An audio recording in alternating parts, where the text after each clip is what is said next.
reporting on the games you love by people who love to game. The MMO Reporter Network.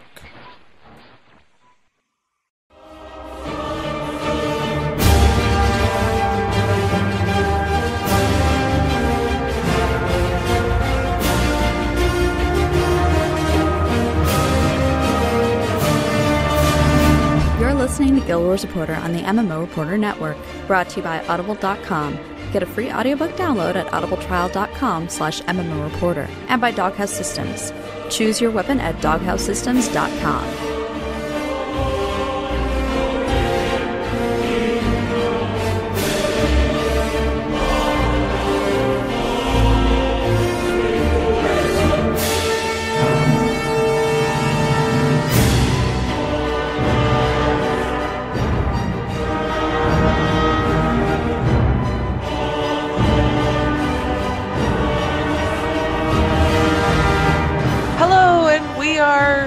My best to mimic Celeste in her opening and doing very terrible at it. This is going to be a special report of MMO Reporter, Guild Wars Reporter, without Celeste, and you're going to see how valuable she actually is at the helm, because I don't know what I'm doing. So this should be a good time. I am joined by Professor Enzo. What name did we give you? Alona? Wait, is that you? It's me. Alona? What? Wait, hang on a second.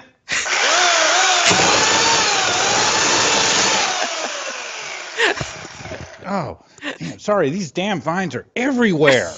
and I mean everywhere. Can't get rid of them. Hi. Hi. Did you free Drooburt? Is he okay? No, I don't know about Drooburt. I was trying to free me. Oh, Drooburt. That was awesome. I totally didn't know you were going to do that. Well, hi. Thanks for having me back. Hello, welcome back. What name did we had decided you were the? What were you? The Oh, beguiling. Beguiling. I was beguiling. You could be loquacious. Loquacious is good. I think it was either of those. Okay, that's very good. So this is a special report. We're basically only going to cover the chapter, the new episode of Living World. So what did we do this week? Who cares? I don't care. Let's talk about this other stuff instead. Before we get to that, generally speaking, live streaming is Wednesdays at 9:30 p.m. EST, 6:30 p.m. PST on twitch.tv/MMOReporter. And you can subscribe to the audio version of the podcast on iTunes. Remember to rate and review Guild Wars Reporter, because we likes that. That's nice. And because this is so pared down, we're not going to do one of our iTunes review this week either. It is like literally Report from Lion's Arch. The story. The end. Spoil all the things. All the things. Yes. Thank you very much, Enzo. That we are totally going to not hold back. And just like, if you haven't done the story yet, stop. So, we are spoiling all the things. We've given people plenty of time to check out. And I think it's safe to start. Yeah.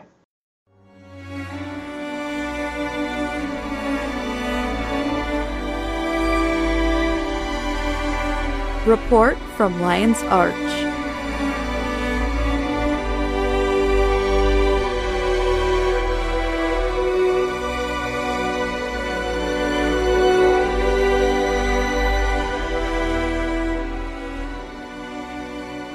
New episode of Season 2, Entanglement, dropped this past Tuesday, and we'll have the show notes for the game updates, but basically it states that the lethal vines that plague Brisban Wildlands have begun to spread, and now there's trouble in the town of Prosperity, where the asuran prodigy Taimi was left alone to research the threat.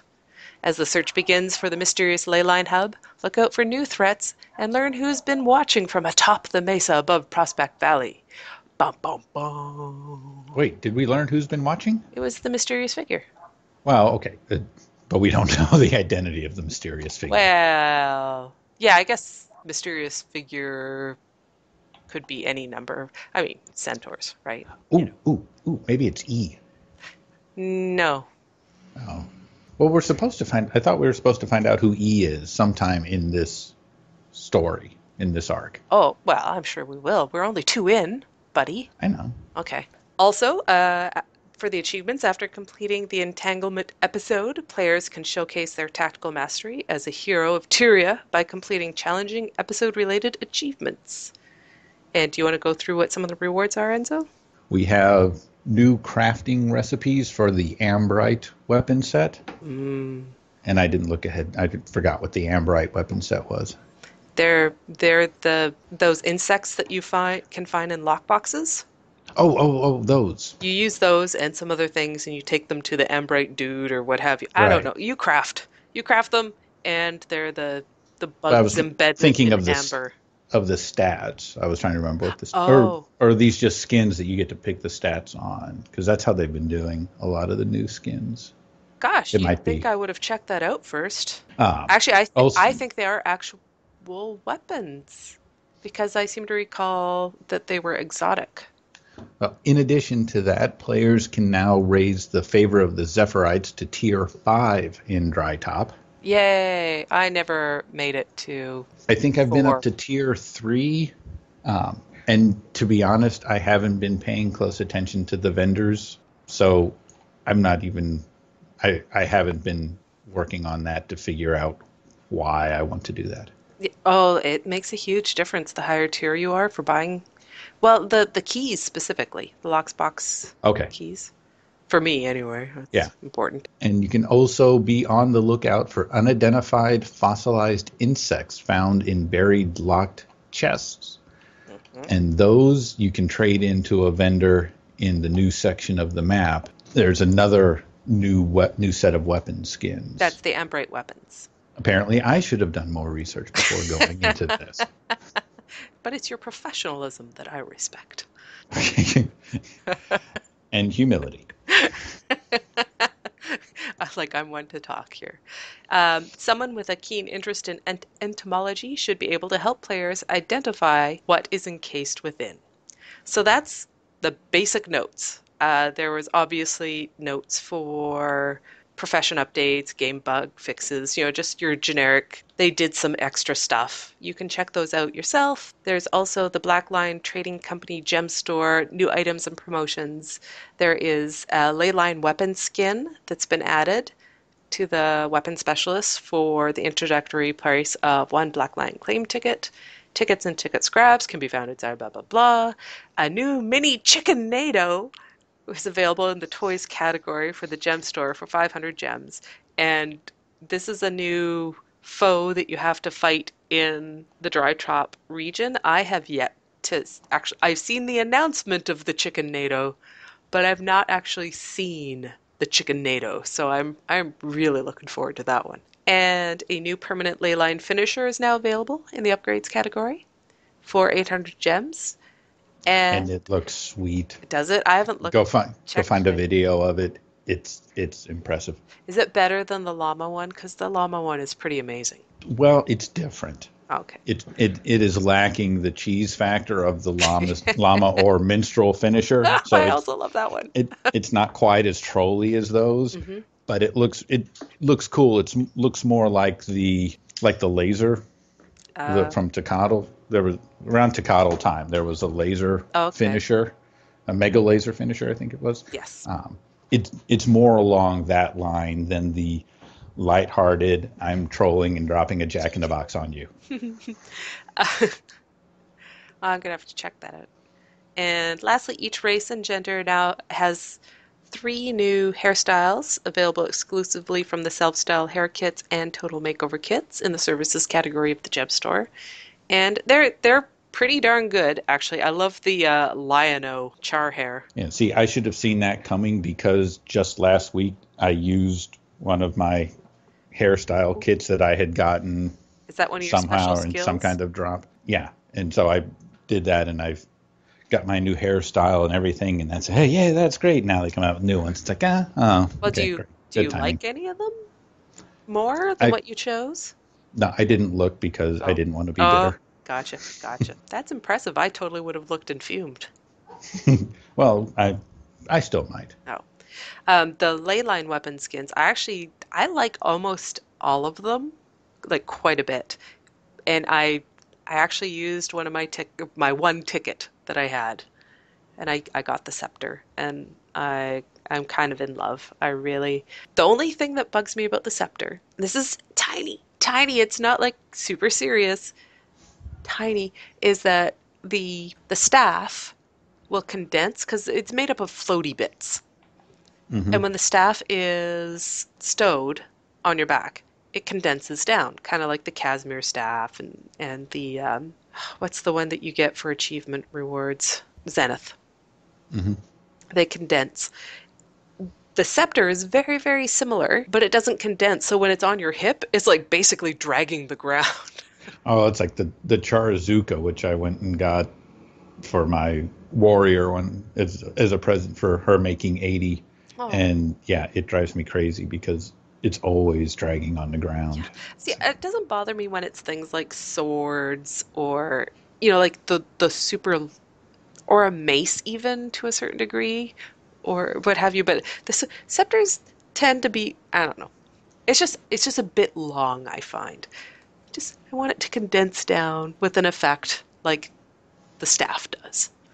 But it's a very Hmm. small, I mean, I still love it. It's not a big deal.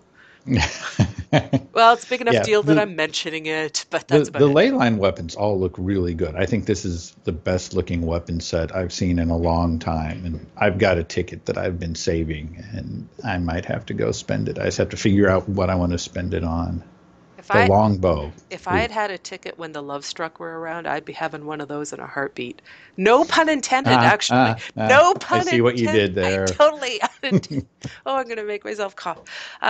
No pun intended. That was just crazy random happenstance that was. And then finally there were bug fixes in that the Royal Terrace Pass will no longer drop from the Black Lion chests. And I never had one drop, so Yeah, I missed the opportunity there too. yes. So now, now that we've got like the basics out of the way, Spoil all the things. the things are being spoiled. The story. Tell me, Enzo, what did you think of this story? Did you instantly go to Twitter to rave about it? I might have Did you? I think just a little. you totally did. It was amazing. I mean, and I'm going to try not to gush like a teenage fanboy, You totally but should. I I I think easily this episode surpassed the entire season one. This they did. I think they hit exactly what they've been trying to hit since they launched the game. Yes, I would totally agree with that. I mean, everything that they talked about and we all got hyped about during the betas and waiting for it to come out, and even through fixing signposts and going through weapons factories and forges and Scarlet and trying to figure out who she is. And the whole thing, it wasn't bad, but it didn't do what they wanted it to do. This one, all in one episode, I think they did everything. Well, and They changed the map. I was actually thinking about this because this one had the whoa moment that a lot of people might have expected from episode one. And I was thinking about this. I really like that episode one was the slow burn. Like it set the stage for this episode. So Yeah, I'm glad that I think this is the one that people were expecting from, oh, well, not people in general, but like some people were expecting from episode one. But this one was definitely like, whoa, what the hey? It's kind of well, awesomeness. it was just in. I mean, it was in again the stuff that they're talking about. Like they wanted to make permanent changes to the world. Yeah, they trashed Lion's Arch, and that one got a lot of us. I'm like, ooh, wow, And they really Kessex. did. But this one, yeah, no, that's true. Kessex also. But this one, now this one episode, the entire map. I mean, it's not just here in this one area something happened. I mean, we have these vines coming up everywhere, all the way across on the far side of the map. And that's why they send you to Timberline, which is about as far as you can get from here.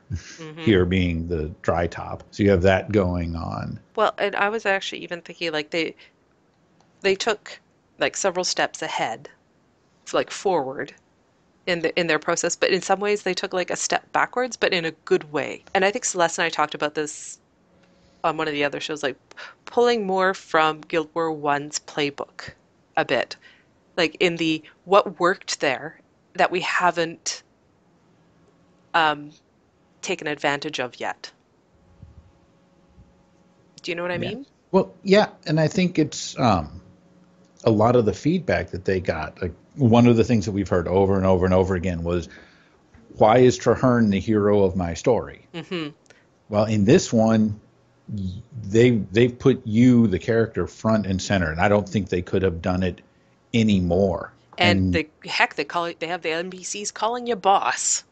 Yeah, the new Destiny's Edge 2.0 or Destiny's Child Icon, or whatever we're calling them. Child.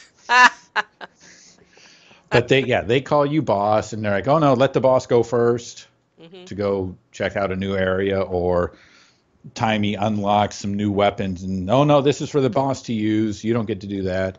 And even past the iconics, the random NPCs that you meet in the forest or in the forts.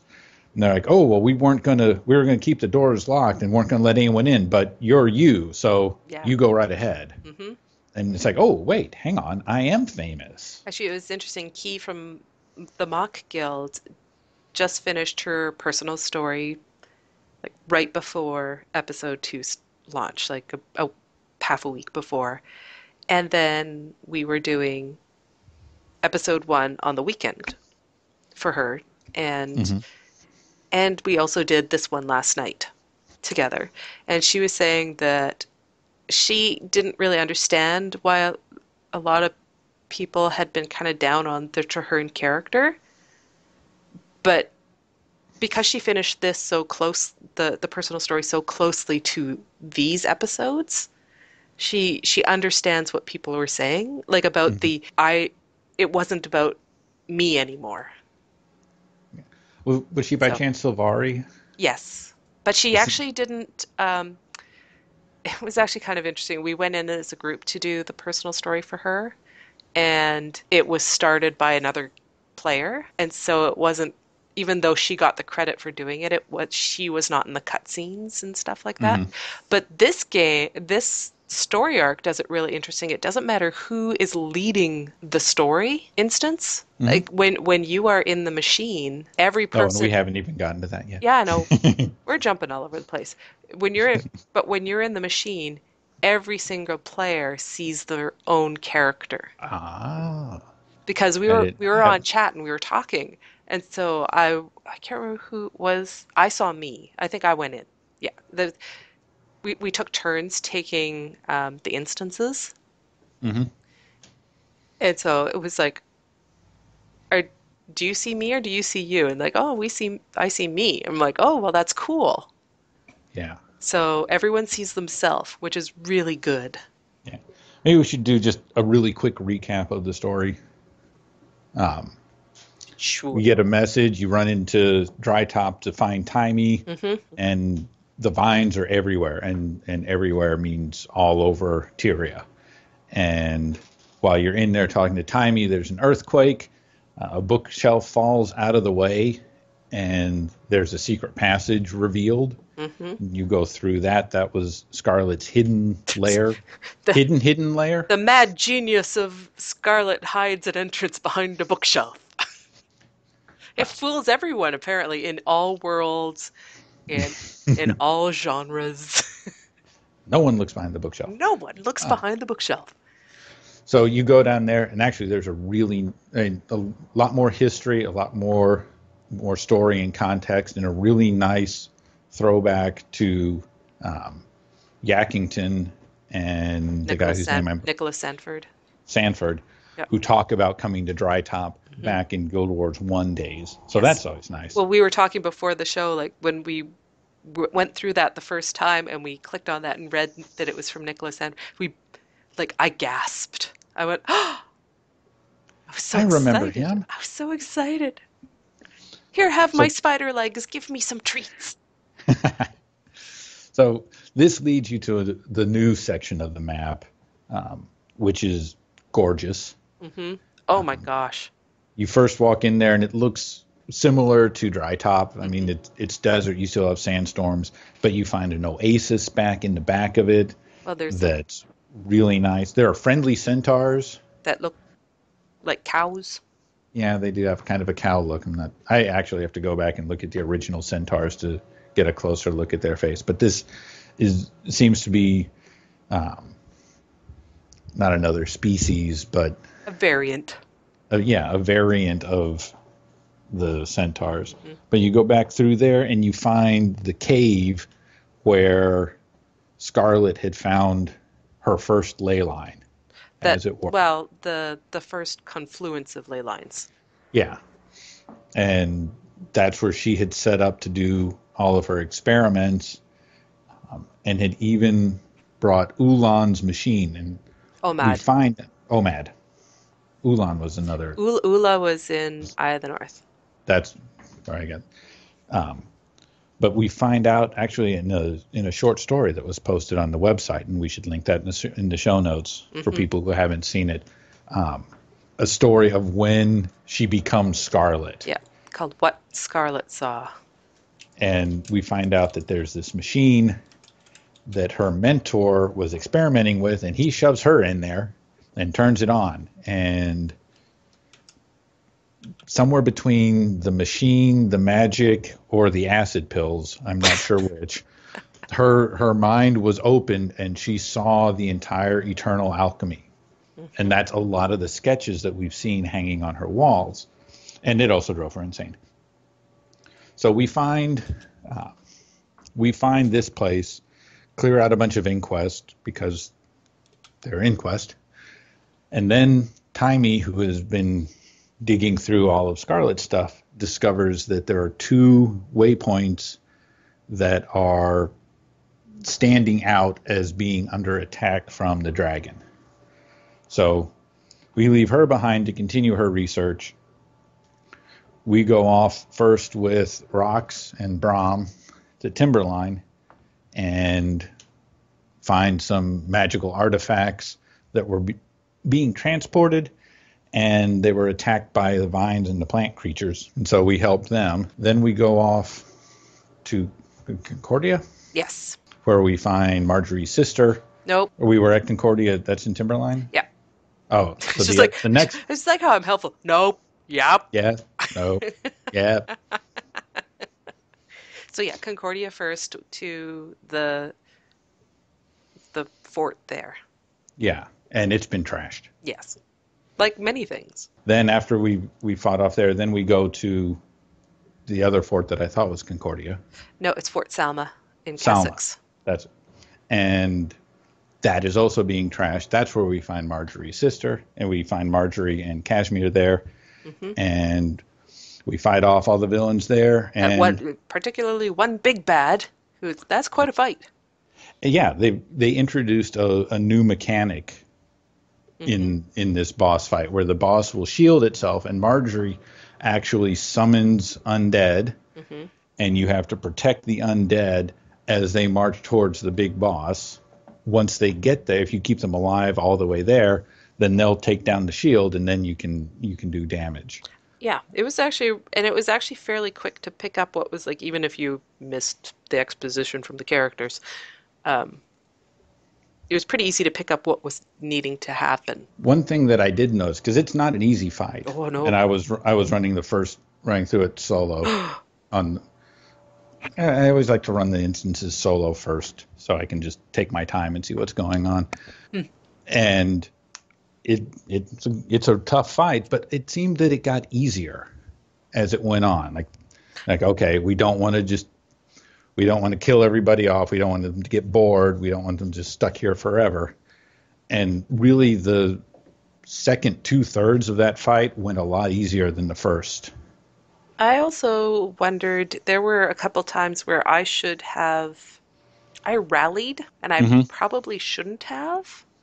Well, that's the NPCs, and that's another change that ArenaNet has made, I think based on player feedback, instead of the NPCs charging into battle and dying instantly like they do in all the dungeons and the other stories, now they actually stay alive. I'm not sure they're doing a lot of damage, but they stay up. They keep moving. They do some boons and some AoE effects, and most importantly, they will come rushing to res you. Okay. And they have like uber res skills. I have never been resed so fast as when one of the Biconics comes running over. It's like, here, I'll help you. Oh, I'm done. Okay, great. That was quite amazing. You should all be doctors. So anyhow, we're there. We're fighting off the big boss, and we finally win. And we go running back inside the fort to see what's going on and meet up with Marjorie's sister, who it turns out was the soldier from the cutscene who gets killed by the vine. No, yeah. I don't think it is the soldier from the cutscene. Is it? No. I didn't go back to look at the original teaser trailer? The teaser trailer. No, the teaser trailer was in Timberline. Oh, okay. Well, the same thing happens to Marjorie's sister. Yes. And that's providing some interesting opportunity for character development. Belinda Rouge Top Delacroix. Yep. Yeah. It was interesting. I talked to some people from my guild, and they were not really bothered by her dying. They were like, she died. It was written all over her from when you first met her in the Dead End Bar, and then every other time she came up, Casimir would go, I want to spend more time with your sister. I would love to spend more time with your sister. I really want your sister to like me. I'm like, oh, you just have another nail for her coffin, lady, because this is what you're doing. Every time you say it. Well, and even in the first episode, the first episode, when they're like, oh, hey, we can go exploring together. Oh, no, wait. Send her back to Fort Salma. Oh, darn. Well, we'll do it again sometime. Yes. It'll be great when this happens. All this being said, and we were talking about this earlier too, and I agree, the acting in that final scene across the board, like both with the artists creating the characters and the artists voicing the characters, was very well done. Like, it was very heart-wrenching. Yeah, I think just across the board, the voice acting has been superb. Oh, well, yeah. Especially in this episode. They did a remarkable job. And even if you didn't care that the sister had died, you still cared that Marjorie cared so much. Casimir cared so much. My heart actually ached a little bit for Marjorie. Like, even though it was like unsurprised, was totally expecting this, she pulled me in with the emotion. I mentioned earlier to you about Marjorie's accent disappeared in her grief, because I've always found it interesting that Marjorie does not sound like her sister or like anyone else from Divinity's Reach. And, she sounds like she's from the 1930s San Francisco. Yeah, which is cool and all. And I've said many times in my head canon, she just was decided, this is the type of person I want to be. It's really cool, and she's made a concerted, kind of like a hipster, a concerted effort to be this type of person.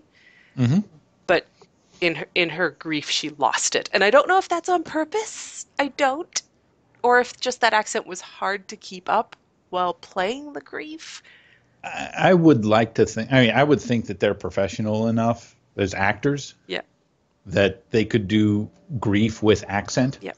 Well, yeah, I know, but so and as directors and producers and everyone involved in this, somewhere along the line, someone would have said, "Hey, you lost the accent. Can we do that again?" Yeah.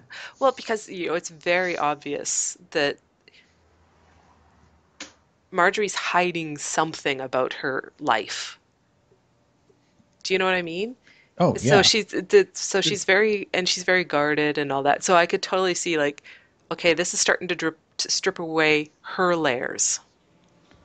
Well, and that's one of the questions I have, and why I'm curious to see the next episode is does she start losing it now? I mean, in one way or the other, does she just like become mad with vengeance to go after this dragon? Does she just start cracking up and kind of turning into a Scarlet-like, going mad with grief? We don't know, because at this point in the story, she goes back home. Yeah. She takes her sister. Well, as far as we know. She says she's going back. She says she's going back home. And doesn't want Casimir to go with her. Mm-hmm. And Casimir tries to fight her on that, but that's not. Marjorie wins. And so she's gone. She's out of the story at this point. Mm-hmm. And kind of going back to the Kate attitude of the dragons are more important. We've got to do something about the dragons. You can't. I mean, this is sad, but telling Casimir, you have to go back with everyone else because we have to take care of these dragons. Yeah. So it will be interesting to see who Marjorie is when she next appears into the story. Is she going to be back to herself, or is this some kind of changing event for her? Yeah. Well, and then we meet up with the Biconics and the rest of the Biconics again back in the new area of Drytop. And that's where we discover a cave on the ley lines, because we didn't know about that before. Well, the story didn't take us there before. It was available. I went and explored and actually had found the machine before the story got us there. Yeah, I did too, and I felt bummed about that. But well, I didn't feel so bummed because I found it and it's like, nothing's happening. Interesting. And I thought I wouldn't be able to get in it because there are these glowing lights, like glowing laser bar door or something blocking your way in. And I thought I was just going to bounce off of it. But nope, ran right in there. It's like, nothing to click, nothing to investigate, nothing to activate, nothing to explore. So so you go in there in your story instance, and the Biconics are saying, "Oh, well, this is Omad's machine.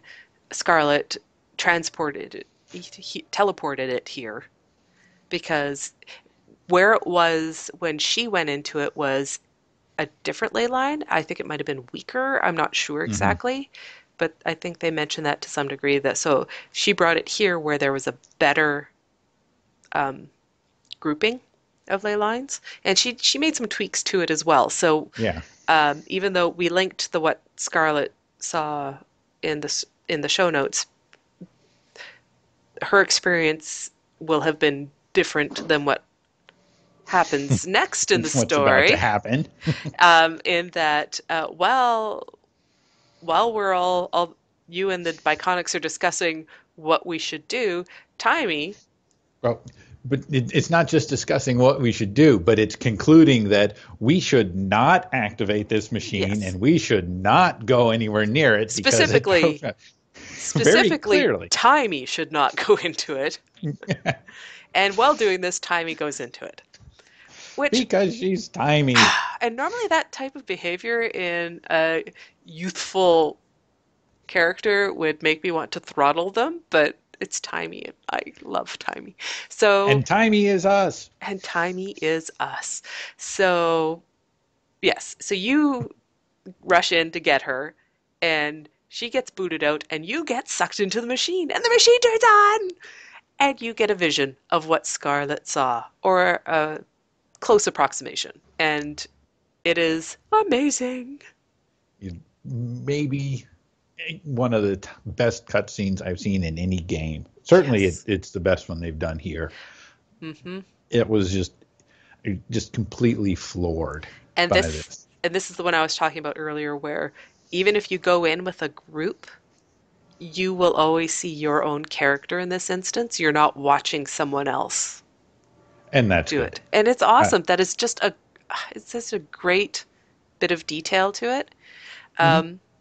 And then further and this is the culmination. We learn a lot more about the history of what Scarlet saw, and what the eternal alchemy, air quotes, is, and how it relates to the sketch that had been in Scarlet's secret lair which Yeah. showed You actually see what she saw. that thing. Yeah. You see this thing, and now there are theories flying everywhere Yes. about what is this thing that you're looking at.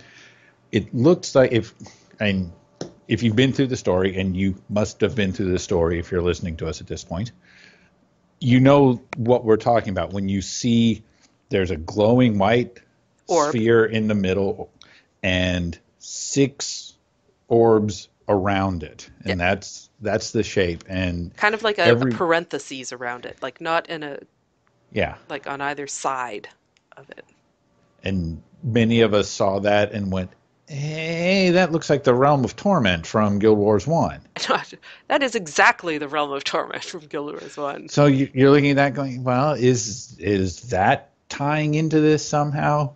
The theory that a lot of people are putting out is that the center is Tyria, and the 6 orbs around it are the 6 elder dragons. Mm-hmm. I've seen that one. And my theory, the first thing I thought of was 6. Well, what about the 6 human gods? But there's always also been long-standing theory that the gods and the dragons are linked as well. So maybe it's both at once. Yeah. Well, and Wooden Potatoes actually had a really fantastic video he put out earlier today, being Wednesday, about this, and one of the other and basically the pros and cons of all these theories. And it's really well, like I said, really well done. One of the things mentioned is perhaps it's more not so much the gods themselves, but their realms. Mm-hmm. Because, as you point out, the human gods kind of change roles sometimes. Yeah. So and they change themselves. Yes. At times too. So it's not a direct one-for-one correlation, but the realms themselves stay the same. The only thing that is a little bit off would be Coromir's realm that she took over from Abaddon, because she made it over to more her feeling, I guess. I'm not sure how you would say that. Wait, I just had my first really wild tinfoil hat theory. Tinfoil hat! Do it. These are the realms from the 6 gods that are floating around Tyria, and that's where we go in Guild Wars 3. Oh, come on. That's a good tinfoil hat theory, because after we take out the dragons, then there's nothing left to do on Tyria. So, okay, probably not. I'm stretching. Yeah, but I'm still sticking with the 6 things represent the gods, even though I watched some of the Wooden Potatoes video, and he does, as usual, an excellent job, and lots of detail and lots of visual evidence to support the theory that these are the dragons. And he's probably right, but I'm sticking with gods, just in case it's gods and not dragons, and then I can say I was right and he was wrong, even though and I don't have any real evidence for it. I'm sure whatever they come up with will be good. I've just, and as much as they said there's going to be lots of awesome nuggets for people who love Guild Wars 1, and they've knocked it out of the park.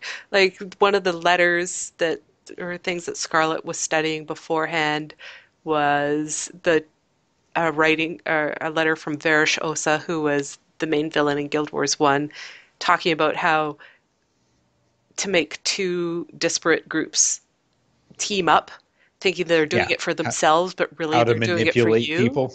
Yeah. It's like evil villain from Nightfall teaching Scarlet how to manipulate people. Yeah. Like, I love. And you're like, oh, hey, wait, that's how she did the Molten Alliance. Oh, I love Varish Osa. She was my favorite villain in all of the Guild Wars 1. Like, she was voiced fantastically. She looked freaking awesome. And, she was just great. And so I was like, that was another one of those, Varish Osa! So, super happy about that. But it's done in such a way that even if you didn't play through Guild Wars 1, it's still interesting exposition to the story. It's just value added Yeah. if you've played through. Like Yeah. I honestly, I think it's still going to be a good episode regardless. Yeah. Well, and that's what they've done with a lot of the lore going back to the original game, is it's put in such a way that you don't need to know it. So you can read it and go through the stories and you're like, oh yeah, that's interesting, blah blah blah. You just don't have the squee moments that you get if you went through all the Guild Wars 1 stories. And quite honestly, this episode makes me want to go back and play Nightfall from the start. Well, and that's the thing I was talking about with some guildies earlier today that further supports the ArenaNet hit it out of the park theory on this one, is that at the end of it, we were all disappointed that it ended. In season 1, you got to the end and it's like, okay, that's good. Now I'm going to go work on some achievements, and I can't wait to see what new boss or new thing comes out in the story is front and episode. center. The story is the middle of it, and you end with everyone's like, well, okay, obviously the pale tree is at the center of all these drawings, is at the center of what's going on. We need to go talk to her. But you can't. Casimir's going off to do something else. I forget where Rox and Brom were going. Taimi is still staying there to go study more of the stuff that's going on. And you're like, okay, now. And literally, I exited that episode thinking, okay, now we're heading off to the grove and I'll go talk to the tree. No. But wait, why is Casimir saying, I'll send you a mail when I'm ready to go? An email. Email. I'll send you a mail when I'm ready to go. I'll see you then. I have to wait to find out what happens next? What? And for the love of God, avoid Reddit, because people are going to data mine the crap out of this. Yeah. At least most of them, they tag data mining. Oh, yeah. They're actually really line. good. I actually follow Reddit on Twitter, so I can just see the headlines. Right? So it actually works out really good for me doing it that way, because then I don't see the... Sometimes there's intro text that will show up, and this way I avoid that. Yeah.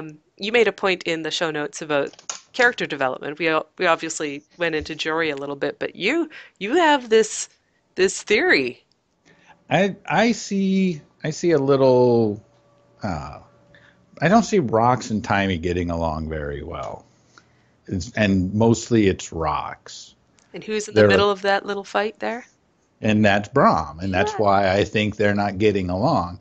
Brom is definitely taking the, if not fatherly, the big brotherly attitude towards Taimi. He's always, hey, where's she? Well, she forced him to. Well, she did, but he's coming right along with it now at this point. He's always worrying about her and always chasing after her and making sure that she's all right. And I think it's starting to bug Rox a little bit. I think she's getting a little annoyed with this. I think there's a little jealousy going on there. Not jealousy in the normal word, but just wanting more attention or stop paying attention to that little kid. And there are a number of lines of dialogue in this episode where you hear that. She's making those snide comments about Taimi under her breath. Well, they're not. They're pretty loud, actually. Well, yeah, but she makes a comment about, she makes a snide comment, and Brom turns around and says, what was that? She's like, oh, nothing. Oh, that's right. Nothing. I forgot that. Yep. Let's just keep going. Let's go see what these vines are all about. Do. Nothing to see here. Yeah. Well, and hi, Frostbite. It just, while you were saying that, I was one thinking, well, Rox needs to put on her big girl panties because she's got quite a few years on Taimi, and it's like, get over it. But at the same time, it's a little bit like a flip between last season when Rox was trying. It was all about getting into Ritlock's warband, and Brom was kind of pissy. He was about things. So this is kind of like, now it's a flip. Well, and it's like now, I mean, she's like, look, I gave up this chance to be in Ritlock's warband to come hang out with you all, and now you're doting over this little Asura kid? Yeah, Come on, back with me. We'll go off to fight these vines. Taimi says, well, I'm staying here, and I'm going to keep my research, and you can't make me. Roxy's like, yeah, I'm not begging you. Yeah. Let's go. I can't decide, though, if it's just maybe she just doesn't like either children or Azura or both. And she just, but because at the same time, when you first enter the very first story instance of this episode, she's right in there like, is Taimi okay? So it's complicated. I mean, I don't think she wishes ill on Taimi, but I think she's just a little jealous. Yeah. So basically, if they all had Facebook statuses, they would just say it's complicated. It would. Yeah. But from a narrative perspective, you really kind of need that. Mm-hmm. I mean, Destiny's Edge wouldn't have been as interesting if everybody got along. But now you have Ritlock and Logan butting heads all the time. That made that group more interesting. I think if everybody's all happy and lovey, and sure, that's kind of feel good, but from a narrative perspective, you can't really do much there. Yeah. But if you have some argument, some disagreement, then you have stories. Yeah. Something to talk about later. And you also point out the new combat mechanics, which I actually was blissfully unaware of until I did notice a couple of them a little bit, but it was more of a, I wonder. Well, from a technical, I'm in IT, I do computer programming, so I have that perspective on a lot of things. And I look at a lot of stuff that comes out in these releases and look at, they're trying new stuff and see the new stuff that's going on. Things like the wolves. Mm-hmm. The wolves, where it says in the skill description that they're more vulnerable from behind, they also do a lot more damage to you if they get behind you. So now movement in the combat is a lot more important. Yeah, oh crap, there's a wolf behind me. Yep, there was the boss we talked about already. So they're still trying new stuff, trying to work in new things to do. And this goes all the way back to the Molten Alliance when you had to jump the waves in the final boss fight. So I really like seeing them trying new things, because if they work, then it's another tool that goes in the toolbox that they can take and use later. Or old things, as you were saying about the inquest dodging more. Mm-hmm. Yeah.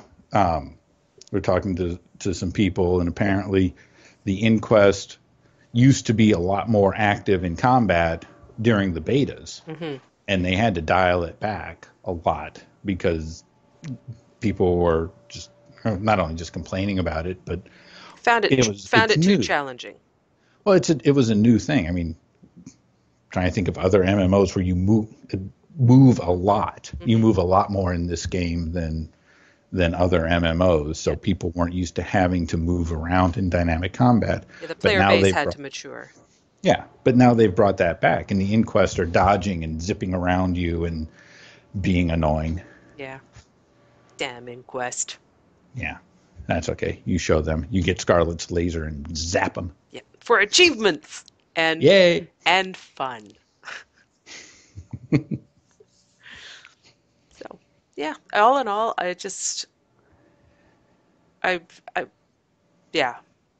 want the story. I want the story to continue quite a bit. I want to see what happens next, and it's not just I want to see what ArenaNet comes up with next for bosses or mechanics or technical stuff. I'm starting to really want to know what's going on with the story and with the characters. Yeah. I want to know what happens to Jory. Yeah, and I gotta say, Twitter's been fantastic this week, because I follow quite a few of the devs, and their chatter about the game, and also trolling the players. Looking at you, Peter Freeze. Looking at you. Drooburt! Just gonna sit in a corner and shake back and forth. Oh, those poor people that gave him golds. Oh, I'm glad I only gave him like 20 silver. Of course, if I'd given him more money, maybe he would have gotten out of there and lived. I hadn't thought about that till just now. Ha. But yeah, So sad. it's been quite entertaining all around. It seems like the devs are getting a big kick out of the fans' reaction. Mm-hmm. It's like a story. Yeah, no, I think this is, again, what I said at the beginning. I think this is what they've been wanting to do. Mm-hmm. And I mean, there's a lot of the first season and even before that was them getting their feet under them and working it out and working out process. There's a lot of process that goes on behind the scenes to do this. And now what I'm really hoping is that they've got that process down and now they're hitting their stride and they're able to do all the things that they really have wanted to do with this game. And I'm not even cautiously optimistic. I'm flat out optimistic that this is what Guild Wars 2 is going to be going forward. Have they said how many episodes will make a season? Or have they kept that under wraps? I've not heard that. Yeah, I don't remember seeing that anywhere either. I wouldn't mind knowing. At least, because a television series is 22 to 28 episodes. Yeah. Depending on the type of show it is and whatnot. But and then if there's writer strikes. So or they'll at least say in this upcoming season finale. Mm-hmm. So you get a little heads up. Yeah. You did have one very minor negative that you had talked about too, but it did. But it's something that's always been there. And the only downside I see to this new area of the map is that it really discourages alts. To me. Yeah. Because I ran through and spent a lot of time in there on my main character, and I got lots of geodes and 15 lockpicks and a bunch of sand, and I'm getting all this stuff, and now I'm running through with my alt doing the story, and hey, there's a sandstorm. Look, there's a locked chest. I don't have any lockpicks. Mm-hmm. Because they're all on my other character. I head back to Divinity's Reach, and when I log out with a character, like I actually don't leave any characters in dry top, just empty everything into the bank and do that. Now, actually, that raises the question: like, this might be a good area to have banking. Yeah, there's no bank in. That's the other thing. There's no bank in dry top. There's no trading post in dry top. I could see them. Maybe there is further in because we are opening new areas. Yeah, but it's a long way back to any place. Oh yeah, yeah. And or maybe waypoints are getting further and far between. Yeah, maybe we'll find a second grove around the mystery tree. Maybe. I can't. You think? We know there's another tree out there. We know that. And we know it. I don't know. Also, another reference back to the first game with when in Sanford when he was talking about the stump of a tree with centaurs living around. Do you remember being there? I was like, I've been there. Totally been there. I don't know, but that's, like I said, that's a minor thing. It actually doesn't have anything to do with the story. It's just the new map and the new game mechanics. And oh, good, another new currency. Great, we needed those. Thanks, Geodes. Thanks, Geodes. Well, and that you mentioned it, but I've heard it from like quite a few members of the community that having a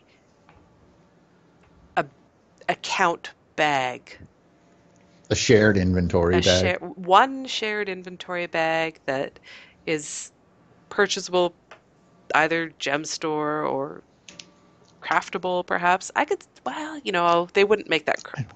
You know, do you think that that's No, something that could be craftable that then is account bound, like an ascended like an bag? ascended bag? Yeah. Hey, maybe. You know what? I don't care. Ascended bag, gem store, 800, 1200 gems. I don't care. I'm on. 3 million gems, make it so. Yeah, I mean, well, I probably can't afford 3 million No, gems, but probably. I like how probably. having a shared bag, a shared inventory bag, even if just make it small, make it like 8 slots, and then you have to really think about what you're going to put in it. But yeah, that would solve this and keep me from having to run back to the bank all the time, and I could keep all of my salvage kits rather than having Mystic salvage kits on all my characters. That's true. So that would be great, but again, that's a very, very minor thing, and it's just the geodes. As far as the story, everything else in the release is just fantastic. Actually, it reminded me when we were talking about waypoints being few and far between. We never actually discussed the fact that everyone knew prior to the patch that there were vines popping up in a line, and they actually talk about it in the story as well, in a very clear kind of line across Tyria, attacking waypoints. So either the vines will just kind of be reaching out and touching them, or sometimes they're like got a stranglehold on them. They're hugging them. They're hugging them. But the day I don't know, the first I heard about it was the day before the patch. So it was sometime on Monday. Possibly, no, it was Monday. It was definitely Monday morning. And someone on Reddit actually posted that the Merkwise waypoint in Brisbane, I think it is, was actually destroyed by a vine. So it shows as contested on your map, and if you go to it, it's in pieces. And I think someone said that they were there when it happened, and it was like basically it was one of the stranglehold waypoints, and the vine just kind of up and smashed it against the ground. Wow. And I was like, I want to see that. We know, and they're very clear in the story. This is not a mystery or hypothesis. No. That the waypoints that the Asura put out there are on way lines. But the Asura did not necessarily know that at the time. They didn't know it at the time, so they would just put out a whole bunch of waypoints, and some worked better than others. So the ones that worked better, they kept. The other ones they took down. And it ends up that those are all in the way lines, and we know that the vines are Madrimoth, and they even say it's not his influence that's creeping across Tyria. It's him. That's not him infecting vines and making them grow. Taimi is I think it was Taimi who theorized that no, that's actually him reaching through the ley lines and being attracted to these waypoints. So it's going to get ugly, I think. And are there any Azura technology that isn't based on dragon magic? Like, realistically? Apparently not.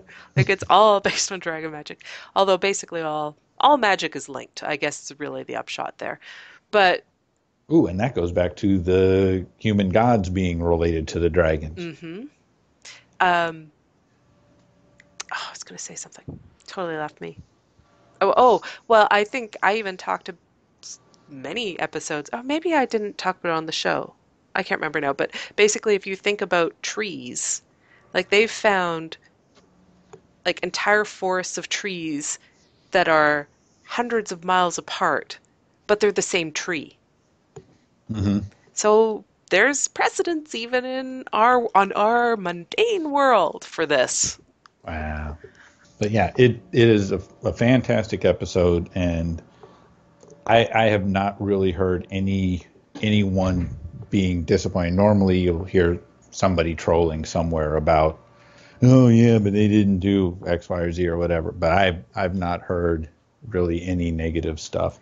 The only thing I've So, heard negative is something completely out of ArenaNet's control at the moment, and that is the DDoS attack that is causing lag and yeah. But DCs. that has nothing to do with the episode. No. I mean, It's unfortunate everyone timing. likes this. Yeah. Good job. Good job, Annette. Yep. Keep up the good work. Yeah. Waffles for everyone. Waffles. They had waffles. I know. That's why I said it. Yeah, well, I want waffles. Delicious waffles with syrup. And I'd give them to Drooburt. Aww. I may or may not, every time I go into Dry Top with a new character, go up to Drooburt and do /cry and stay there for about 30 seconds, just crying beside him. Aww. And then take screen caps of my woe. The tribute to Drooburt. Poor Drooburt. Maybe we'll meet Drooburt's family and he'll be thankful. Because maybe Drooburt sent the money forward to his family, and then they'll be happy and reward you. I want my 20 gold or 20 silver amount of adulation from Drooburt's family. The only thing I really need to do still, I mean, is the chicken NATO. I haven't seen that one yet. I want to see the chicken. I'm always like super far away when it happens, and kind of in the middle of something important. But we've only been in there doing the important things at this point. We never talked about the seed bridges. There's going to be so much editing on this because we've been going for an hour and a half about this episode. Sorry. I know. Break podcast. It'll just be short. It'll be a short podcast about you could do the story in less time than we've taken to talk about it. Pretty much. Okay. Well. But yes, at one of the mechanics in the new area that you discover is there's these seed pods. You carry them to a sparkly area on the ground, and the theory is that it will scale depending if there's enough players there. And sometimes NPC script will drop them. So it's sparkly area on the ground. You drop the seed down. A bridge shows up, and you use that to get to this other area of the map. And that's straight out of Guild Wars 1. Straight out of Guild Wars 1. And it was an interesting mechanic there, too. So I'm like, yay! And again, makes me want to go back and play. So, actually, once more of Dry Top is uncovered, or this area, maybe at the end of the season, I would like to definitely do a tour, a Guild Wars 1 tour, and just do the comparison of how things have changed. Mm-hmm. But yeah, I think this is good. I think we're done now. Well, you want to do the tags at the end? And... Yeah. Let's just do it. Let's do it. So, playing my role as Celeste, if you have a request for community events that you're having during the next week or two coming up, send us an email at gwreporter@mmoreporter.com, and we will promote it on the show. Yeah. Or they will promote it on the show. Or you, if you're here. Whatever. If Celeste and I are like hogtied in a corner and muzzled so that you just like you start doing the show. It is my show now.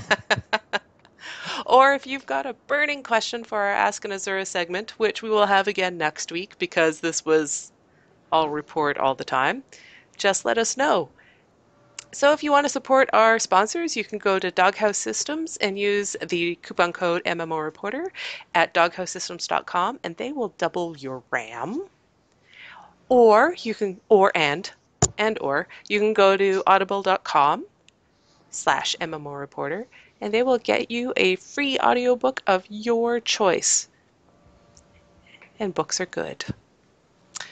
And thirdly, which is kind of tied in but different, MMO Reporter has a Patreon at patreon.com/MMOReporter, and the goal is that we will be able to minimize ads a little bit on the show and just cover costs for stuff. Everyone else is doing it. Everyone's got Patreon. All the cool kids have Patreon. Or just everyone in general. Cool factor aside, everyone's got a Patreon. So if you want to get in contact with us at GW Reporter, you can email us at gwreporter@mmorreporter.com, Twitter at gwreporter. Our website is guildwarsreporter.com. Our voicemail is 616-666-6778, or you can use the widget on the right-hand side of the website. Our YouTube channel is mmorreporter.com.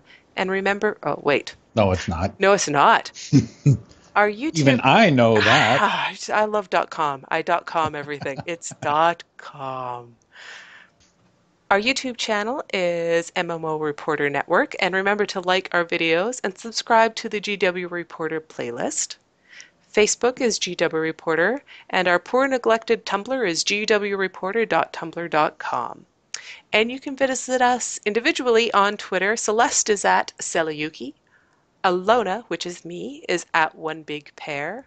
And Enzo... I am at Prof. Enzo GW2.